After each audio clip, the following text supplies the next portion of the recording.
I'm not doing any of those weird voices to start today. So, Wow. Hi, everybody. Wow, that's extremely. Joe, are you here? What are you doing? I'm here. Just aloof for no reason, or what? I'm good. I was waiting to see what you were going to do first. And I told you what I was going to do. He dumped a bottle of fish oil pills on the floor. He had to go pick it up. Oh, yeah. I didn't. Sitting there shaking it like a maraca. It's right here. Let me hear it. If I don't hear it, then it's not right here. There, okay. Is there anybody in the stream or the chat? No, it's just us acting like. What's going on? There we go. Alex, what's up, my guy? Just talking to ourselves. By the way, Kyle, you can't see it, but Joe was doing like a head bob and dance while he. Damn it! I forgot you could see me. It was pretty good. Gosh, I always forget Shuby can see me. I think I'm alone. I'm not. Oh, Lordy Lou. What's up, Charles? Richard. Oh, Jamie Eisner. Ross, what's up? Just singles out Joe. You know, that's a good point. That's a good. It doesn't say hey to Kyle or I, just Joe. Mahalo. It's fine. It's no big deal. My guy Jaime. I'm going to call him that from now on, exclusively. Jamie's under a lot of pressure, however, because I'm going to use his Chris. I listened to you and him on TDM Fantasy with your auction strategies. Yeah, how great were those pieces of advice? Well, I would first of all highly recommend hitting subscribe on the TDM Fantasy podcast first and foremost. But second of all, it was funny because I've never really taken like auction advice before. And a lot of the things that you're saying, like, hey, this is dumb, don't do this, are the traps I fell into every year. So I'm really excited to like have a different kind of strategy in this year's auction. Like paying for depth, paying $3 extra for that $15 guy. And they're like, man, you know what? It's still really like I'm going to have a really deep roster. And every year, once you know it, I've got a well-rounded roster and nobody that's within the top 25 scoring fantasy players or in any given year, like the last 4 years. And I'm always 6-7 or 7-6. Is it draft weekend for you, Kyle? Tomorrow night. Charles. Is it a keeper team or is it like a new team? It's a new team. Go ahead, Chris. I'll get into my league here on Friday free for all. But Charles, the Wednesday episode from last week is best ball advice. Yikes! So the Monday show was for Kyle. The Wednesday show was for you. Tell me you don't listen to TDN Fantasy without actually telling me you don't listen to TDN Fantasy. Imagine thinking we wouldn't do a best ball advice show. Couldn't be me. All right, gentlemen. I have to grab a glass of water, but if you want me to hit the intro, and then you guys can start with everybody. Water. Get some popcorn too while you're at it, Shoop. Sure, I'll do both of those things. Make yourself comfortable, man. So, okay, here's the intro.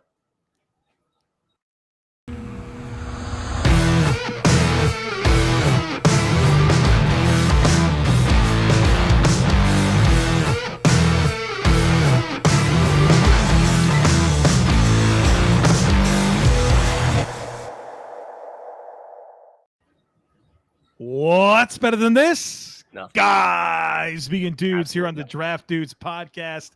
It's Joe Marino. It's Kyle Krabs. It's Chris Schubert. We're from the Draft Network, and today is brought to you by Mighty Swell, the best adult seltzer on the market.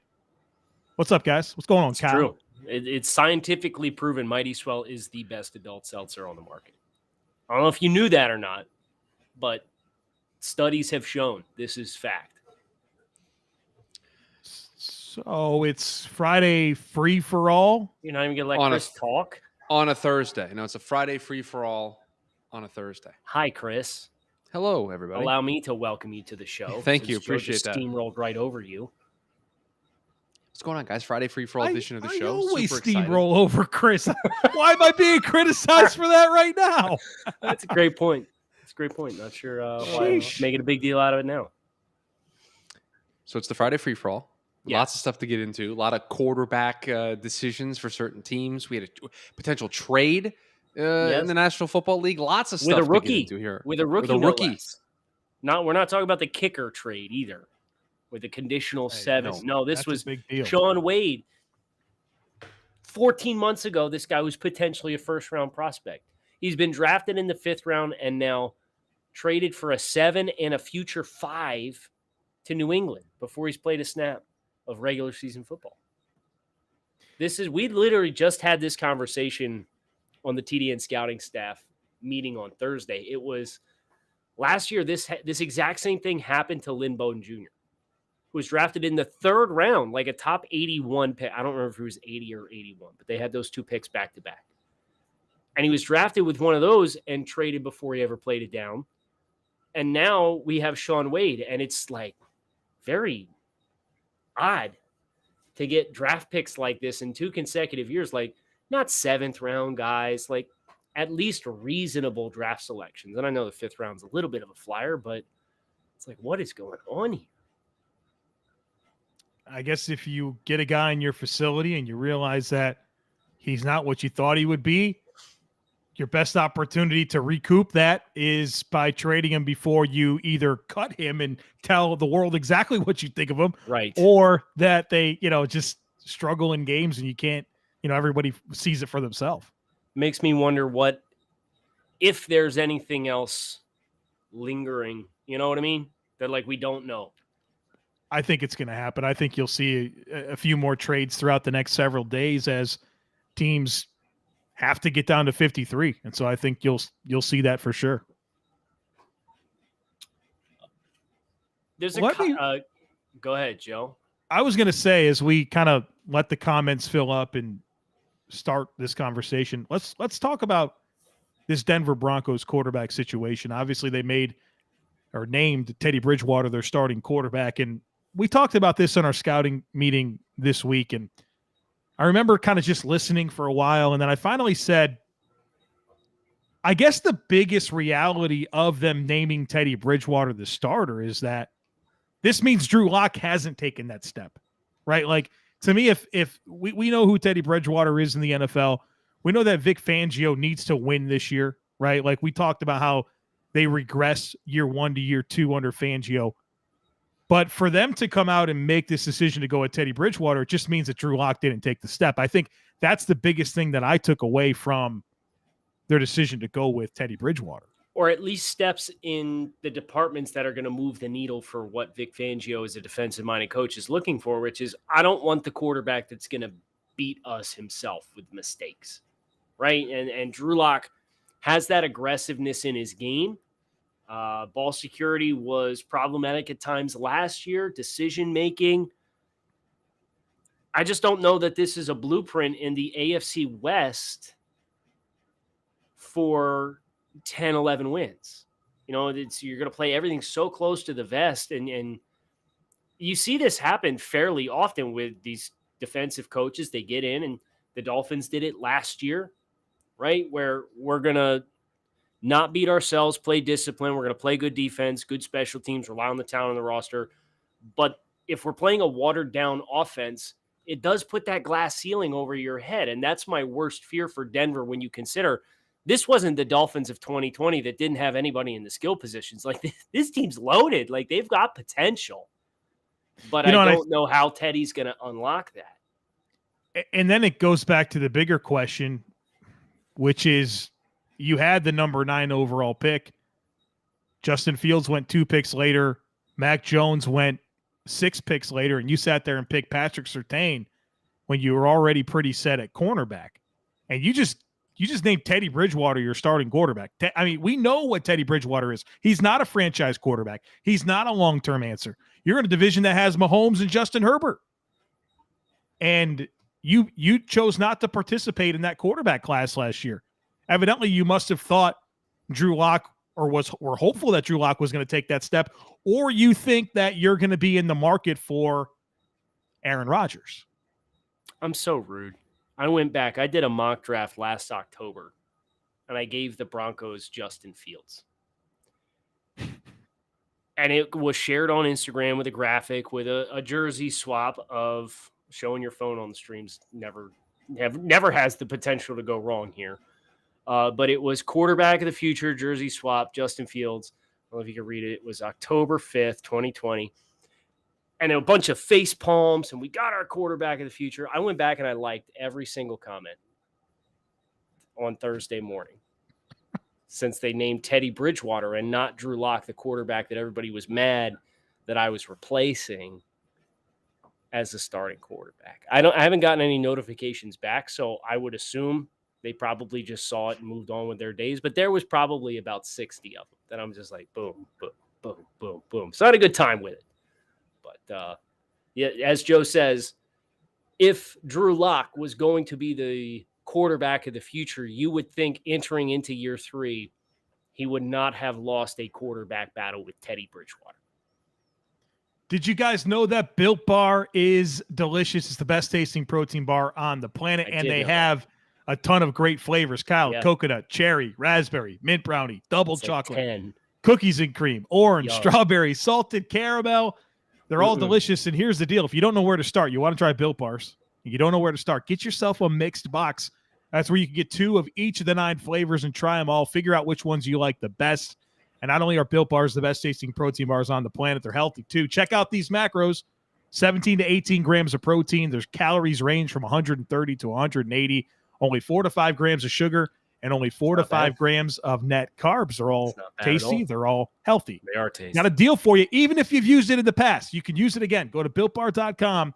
Use our promo code LOCKED15. And you'll get 15% off your next order. Again, that's promo code LOCKED15 for 15% off at BuiltBar.com. BuiltBar.com. I got a story that I'd like to talk with you guys about, 2, actually, if that's okay. Well, depends on how good the first one is. All right. No pressure. They're both college football related, and they tie into one another. The story on Thursday that saw the Pac-12 said, nah, we're good, not going to expand, going to stick with the crew that we've got, uninterested. And then you have on top of that the West Virginia president coming out and saying, nah, not in favor of college football playoff expansion. And I got to be honest with you, I think both of these takes are bad takes by both parties involved. Yeah, like, quit shooting yourself in the foot, right? Let's be honest. West Virginia ain't going to make it unless you have 24 teams in the dance, right? Like, right. You're not making the playoff. And if you're the Pac-12, let's be honest, it's really tough to capture that kind of enthusiasm for your market when half your games are kicking off at 10 p.m. It just is. About the Pac-12, were there options? Were there schools that were wanting to join the Pac-12 that they said, no, we're good? Or is it just like a blanket statement that seemed unnecessary because there wasn't teams? I think there's some teams in the Big 12 that are probably a little rattled. And then you get into the Mountain West. There's some good teams in the Mountain West. I'm not necessarily saying that there was anything imminent, but there's a big old stone getting cast at the NCAA in college football, and it's going to shake things up pretty bad. And if you're just going to stand pat and say, nah, we want our small little incubated bubble out on the West Coast with a bunch of 10 p.m. kickoffs between Washington and Washington State. What's that, the Apple Cup? Is that the Apple Cup? Yeah. Like, who's that moving the needle for unless you're an alumni of either school? And here's the other thing. Like, you have this handshake agreement, right? Oh, it's not a formal agreement. We have this handshake agreement among 3 gentlemen about this big alliance. And then hours later, it comes out that USC and LSU agree to play games against each other. Mm-hmm. Yeah, and it's like weird. Like, you're not presenting yourself in the right way. Like, you're still the Pac-12. You still need to acquire more teams to give yourself a bigger footprint, because right now you're behind the 8 ball when it comes to the SEC. Utilize the black hole that is now going to be there with the Big 12. Scoop up some of those teams, grow a little bit, and put yourself on the map. Instead, they try to play nice in the sandbox, yet they let USC do this thing with LSU, and it just feels like they're just moving things around. They're still in the same spot they were, I think, 6 months ago. Yeah, it's glorious to see that despite the transition away from Larry Scott, the Pac-12 is still very much in Larry Scott mode. And just remember the whole thing with the Pac-12 network? It's a disaster. A mess. Like, nobody had it. Mess. Right? And it's like, how you expect any coverage or enthusiasm about like, your conference when you have a network and nobody carries it? And it shouldn't be this hard. And if you're going to form an alliance with the ACC and the Big Ten, play your non-conference game against one of those schools. There's plenty to choose from. I bet they don't pay as good as LSU. Well, maybe you should take on expansion and get some better damn teams in the conference. Right. But it comes back to the dollar. I get it, man. Do we want to take some questions from the chat here for this portion of the show here, so we can get some takes in there? Since it is the free for all, I will put this up from Michael just so Kyle and I can be in unison on this one, because he says the Eternals is going to be better than the new Spider-Man movie, and I am so far out on this take after watching the Spider-Man trailer at least 15 times. Could not be more out on this one. I'm very excited for the Eternals, but I'm not excited for it like I am for No Way Home, because we're doing the whole Sinister Six thing. You're gonna get all three. I'm gonna omit it for Joe. I don't want to ruin it for Joe. I ain't watching it. You'll watch it someday. Mm. How many Marvel movies have you honestly watched? 0? We can go back to the Trivia Thursday. Iron Man 1, the Hulk, and I tried to watch Captain Planet. No. Guys, I'm sorry. Put him up by himself. I'm sorry. I meant to say Captain America. God bless it. That's the 8th time. Come on. It's pretty similar. Captain Planet, Captain America. It's not that far off. It's not that similar at all, really. I don't mean to do these things, man. No, clearly you don't mean to do them, because they're extremely funny when they do happen. Khalil's Real Football Talk. No, we do not have the same birthday. No, we are a couple of days apart on the birthday. This question here: what broadcasting company has the best visual setup for football games? ESPN, CBS, Fox, or NBC? I have strong takes on this. I think this is an easy answer, though. It is with the best football television presentation is by far NBC. There is no argument for another one of these broadcast companies. None. Always knocking out the they got the Notre Dame 3:00 kicks. Oh yeah. Well, for me, it's about just the presentation of the game, not necessarily the quality of the games. I'm not talking about the quality of the game. I just mean, I'm just making sure we're thinking of the same time slots and Sunday Night Football. The replays are just always there. Yeah. See, I think it's ESPN. Well, part of this is who you have on the call, right? ESPN has not been consistent. No.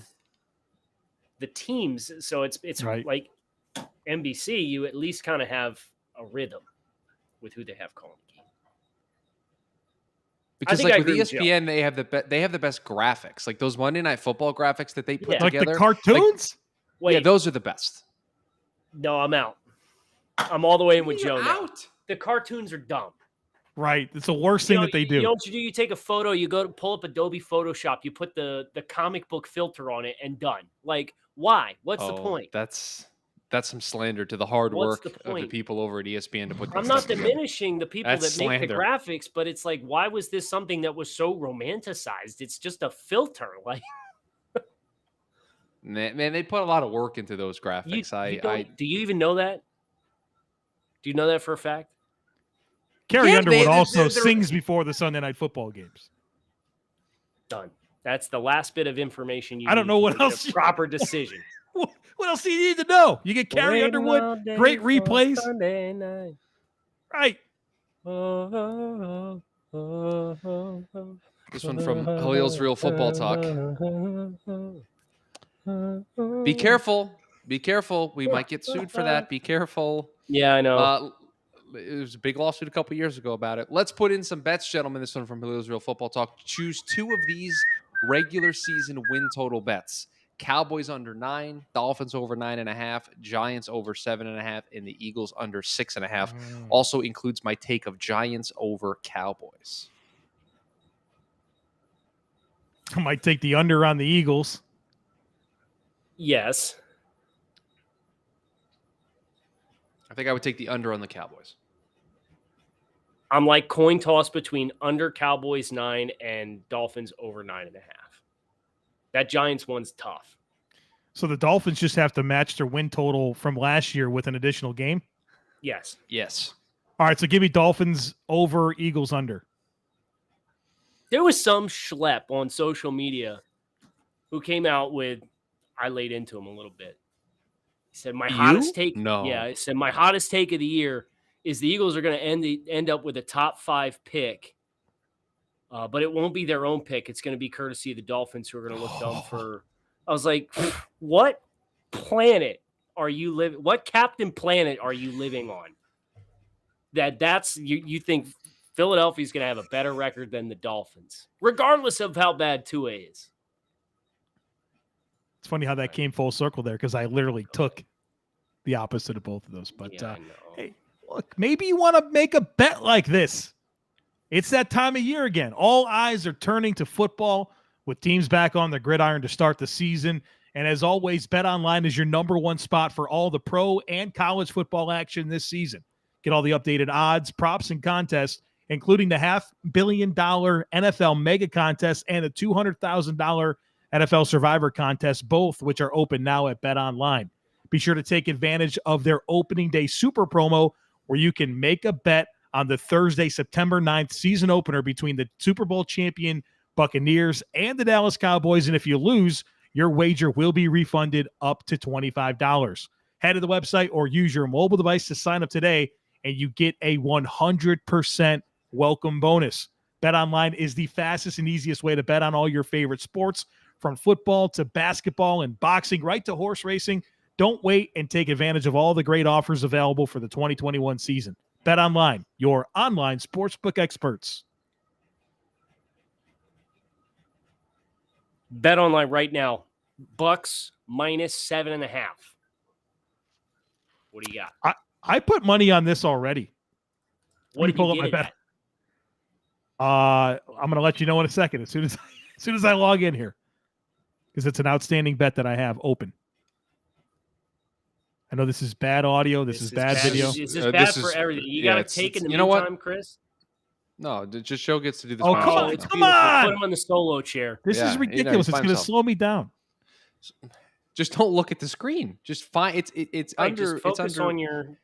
Like, it's not difficult. It's under pending wagers, and you just look at it. You know, my bets. That's what I'm looking for. Here it is. Just. Joe Marino. Oh, I got it at -6, Kyle. -6. Ooh. Tampa -6. Yeah. Yep, I locked it in like as soon as the odds came out. I'm like, I'm taking that. What are your thoughts on Chargers and football team at a pick'em for week 1? Chargers and football team? Yeah. Who's home? The football team. We have the ticket right here. Says pick the football team. I stay away. You staying away from that altogether? No, our football team. Joe, stay away. When my real money's on the line, I'm staying away from that one. West Coast coming east, playing the early game. For a 1:00 kickoff on the road. One. Rookie head coach. First game? One. Ron Rivera, Ryan Fitzpatrick. Are you kidding me?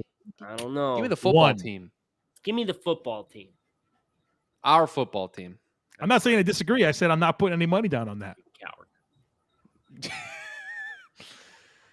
Oh, gosh. Okay. Let me find another one here that we can close out on. This one from Alex was getting a lot of attention in the chat. With Shaun Wade traded, we talked about this at the beginning of the show, but we'll get back to it here. Are there any other guys who may be in the same boat, traded due to strong position depth around the league? Now, Alex, I'm thinking that you're not necessarily talking about rookies, but just players that due to positional depth are gone?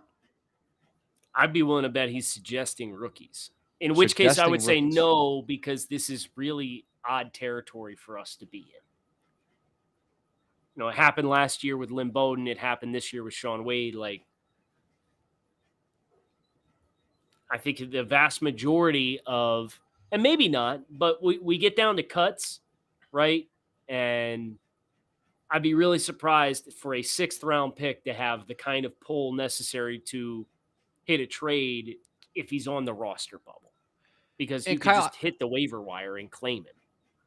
Right. I saw your tweet about this trade this morning or this afternoon. I forget what time it was, about how they ended up getting more back than what they invested into taking Shaun Wade. And while, yes, I think on paper you look at it and say this is a win, it's really tough to give up on a player that you clearly liked in the process to take in this year's draft. And have you really had enough of an evaluation point to make this determination? I'm going to counter you with one of the strategies that was discussed during the TDN fantasy auction episode, that at some point, everybody has a reasonable price, right? At some point, you guys alluded to it in talking about running back Saquon Barkley, that at any point, if he's going to go for that, I'm interested. I'll buy that player, right? And for Sean Wade, perhaps they just felt like this was, we have our concerns, but you know what? Potential slot defender. At that point in the draft, we'll take the lottery ticket. But it's clear they weren't emotionally invested in him because clearly he gone before we even hit week 3 of the preseason, right? So I don't know that it's necessarily they did a disservice to themselves by moving on. It just makes me wonder what the thought process was in the selection in the first place. I will find another take here to close us out. What was the Kyron Williams one? Oh, the Kyron Williams one. That was early. Beginning of the show. Yeah, that was early. Let me find it here. Something about Kyron Williams. If Kyron Williams was a souped up Gaskin, then he's a Pro Bowl. That's exactly what the take was from Tell. If Kyron Williams is actually a souped up Gaskin, then he will be a Pro Bowler. So one of the things I did this afternoon was, obviously we did the TDN 100 show on Monday, which was phenomenal. Hat tip to everybody involved in the production of that. And Chris, you did a tremendous job hosting, and our group of scouts did a terrific job of kind of walking through the top 100 guys. But now we're in the process of putting together our individual sets of rankings for the start of the season. I did mine. Took all the guys I cross-checked, all the guys in my region that I did the deep dives on, and I stacked the board. And right now I'm at 75 names, and I have 3 running backs on the list. RB2 and number 47 overall is Kyron Williams. So I'm not hating on this proclamation one bit. I like Kyron Williams a lot. Third down value is tremendous. Yeah, I think right now Kyron Williams is the most complete back in the class in terms of like the top names in my mind. I think he gives you, like Kyle said, third down upside, but not just like it's like both sides of it, pass protection and catching the football. You wish he was a little bigger, but man, he runs hard. He's super competitive. He's not one of those backs that's like 205 pounds and doesn't want to explode into people. He does. So I wish he was like a little bit more powerful or maybe just a little bit more bursty, but man, he's a cerebral player that I think has 3-down ability and starter traits. I'm going to tell you this. Ever since I did the anything and everything that JT O'Sullivan does, like, I eat it up. He is such a tremendous resource in this space. And one of his teachable lectures was pass protection. And ever since I did the pass protection course that JT put out, I think it was February of last year, and I was devastated that I had to wait until May to start it, but I bought it on the spot when he dropped it. I'm going to be such an obnoxious snob for running backs who win in pass pro. It's like it's not even really your primary job as a running back. It's like I'm going to turn my nose up to guys if they can't pass pro. I just feel myself going to be like, I can probably get 90% of that runner. So, Joe, we always have this conversation about positional value and running backs in particular. And it's like, for me, if I'm going to be high on you as a back, you got to win in pass pro now. It's because I have such an appreciation for their importance in the integrity and 6-man protections. And with how tight ends, that's kind of been the evolution, right? Is it used to be the tight ends were the 6th guy in pass pro. And now with the spread offenses, so much more the tight end is taking over the receiving responsibilities, and the back now has to absorb a lot of that pass pro as a 6-man in pass pro. That value to me is going to be make or break. I can feel myself already starting to ask these questions with these guys in this year's draft. And it's a really good illustration of my personal evolution as a talent evaluator, in that 3 years ago, I wouldn't have cared. I said, okay, how good do you run the ball? What's your vision like? How dynamic are your cuts? My first question I asked, I just put on Zonovan Knight this afternoon, Joe. I said, I want to see how he does pass pro. What'd you learn? And he's okay. He was frustrating to watch. I had high expectations because I know you liked him. I think you gave him a 3. Mm-hmm. I think I settled on like a 4.5 with a 4 lean was what I ended up giving him. Thought he looked a little bit more springy in 2019, in my opinion. Okay. Good physicality. Yeah, I like his style. Tough runner. Yeah. He's got like some speed. If he was bigger, I would be like kind of like a Kalen Balazs type, but he's not that size. That's not a flattering comparison at all. Yeah, I mean, he's got better vision than Kalen Balazs does. Yeah. Chris, put him down, horns down. He doesn't miss a chance, does he? Down. Never, not once. No. Wow. Anytime. I'm an alum. I mean, I gotta sneak it in where I can get it. Will Sutton. Force up. There you go. Alden Darby. What? Alden Darby. No, Alden Darby. Alden Darby, safety from like 2014. Yeah, man, he got some interceptions, baby. Chris didn't even know. Forks down. 2014 would have been my junior year. I'm trying to think of when I was there. There's no excuse to not know him. I'm telling you right now. Couldn't be me. Well, can we think of one more good one? Chris Young. Joe? Oh, that is a good one. Wow. Who is There's the a point. QB? There was a point in my life where I thought I was going to embrace Arizona State as one of my favorite teams, so I was dialed in for a while. The aesthetic of that stadium's awesome. Yeah, great. Great mascot, the colors, everything. It's fun. They're was it Sparky? Is he Sparky? Mm-hmm. Yeah. When the helmets with Sparky on them are great. The chrome, like actual, what is it? It's not a fork. What is the actual thing? Like a pitchfork? Is that what it is? No, you know what this is. We've had a conversation about this on the podcast before. Whatever that thing is. I know that you know the term. It's not a trident. No. I know the term? No, Kyle. This I don't remember. Kyle and I did like 2,000 episodes before you, Chris. You can't forget that. I don't think it's 2,000, but it's a lot. Probably 2,000. It was a lot. Yeah, I don't remember what it was, but whatever. Have you seen an update to the stadium? Have you been there since they redid it? The last time I was there was 2017. So I believe that predates all the updates. Oh, so it's even better now? I think so. I think it's better now with what they've done to it, yeah. I will say this. Arizona State has the best view of any press box I've ever been in. Because it looks out over, and it's literally just everything's flat, right? And it's just you see 20 miles off in the distance and then the mountains. It is stunning. And I was there especially for night game when they played Oregon. Night game, it's oh incredible, my God. man. It was something else, yeah. Jalen Strong. Oh, pour one out, man.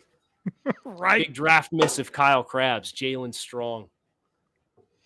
Are you all in on Jalen Strong? Yeah, I really like Jalen Strong. Kyle liked him, yeah. I think I did mildly, but not like Kyle did.